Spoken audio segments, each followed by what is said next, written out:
Hello students, आज की हम क्लास में इंग्लिश के कुछ इडियम्स के बारे में देखेंगे। इडियम्स यानी मुहावरों के बारे में देखेंगे। पहला इडियम है वो है an apple of my eye, यानी आंखों का तारा। देखने में या सुनने में तो ऐसे लगता है कि मेरी मेरी आंखों की एप्पल।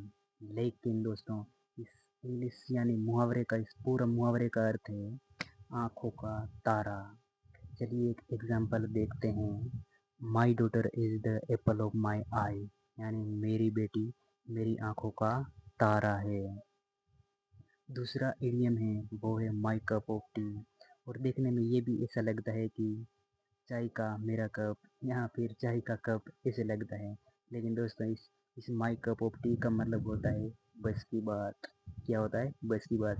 यानी कभी कभी हम हिंदी में बोल देते हैं कि खाना बनाना हर किसी की बस की बात नहीं होती है, या फिर ऐसे भी बोल देते हैं कि किसी तालाब में तैरना या फिर कहीं कुछ काम करना वगैरह कोई भारी काम होता है तो हम बोल देते हैं ये काम करना आपकी बस की बात नहीं है। तो उनको इंग्लिश में बोलते हैं माई कप ऑफ टी। क्या बोलते हैं? माई कप ऑफ टी बोलते हैं। जैसे एक उदाहरण देखते हैं, singing is not my cup of T, यानी गाना गाना मेरी बस की बात नहीं है।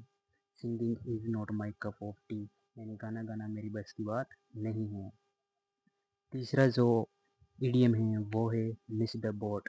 लेकिन दोस्तों, सबसे पहले हम ये देखते हैं कि इस तीनों शब्दों को अलग करते हैं। मिस का, अगर हम केवल मिस को देखें तो मिस का मतलब होता है किसी को याद करना या फिर कोई चूक जाना या छूट जाना। जैसे जैसे सबसे पहले हम ये देखते हैं कि इसको केवल मिस को देखते हैं। इसको यानी याद करना। जैसे हम कभी किसी की डेथ हो जाती है तो हम स्टेटस लगाते हैं, I miss friend, I miss Kajal या मोहित वगैरह। किसी का भी कोई डेथ हो जाती है तो हम इस तरह से भी एक स्टेटस लगाते हैं आई मिस फ्रेंड वगैरह के लिए। तो उसका मतलब होता है कि मैं उसे याद करता हूँ, मैं उसे याद करता हूँ। और जो बोट का मतलब होता है, तो इसका मतलब होता है कि नाव होता है। तो इस अगर हम ये देखें कि मिस द बोट यानी हम नाव को याद करें, तो नहीं, ऐसा नहीं है। मिस द बोट एक इडियम है जिसका हिंदी मतलब होता है मौका गंवाना या फिर मौका चूकना।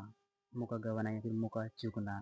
जैसे एक एग्जांपल देखते हैं, if you don't apply for the job you will miss the boat, यानी अगर आप आज नौकरी के लिए आवेदन नहीं करते हो तो आप मौका गंवा देंगे। यानी अगर आज आप नौकरी के लिए आवेदन नहीं करते हैं तो ये जो एक अपॉर्चुनिटी है यानी मौका है वो हाथ से निकल जाएगा। आई होप, आशा करता हूँ कि दोस्तों आपको ये वीडियो कुछ हेल्पफुल लगा हो तो एक लाइक और कमेंट जरूर कीजिए।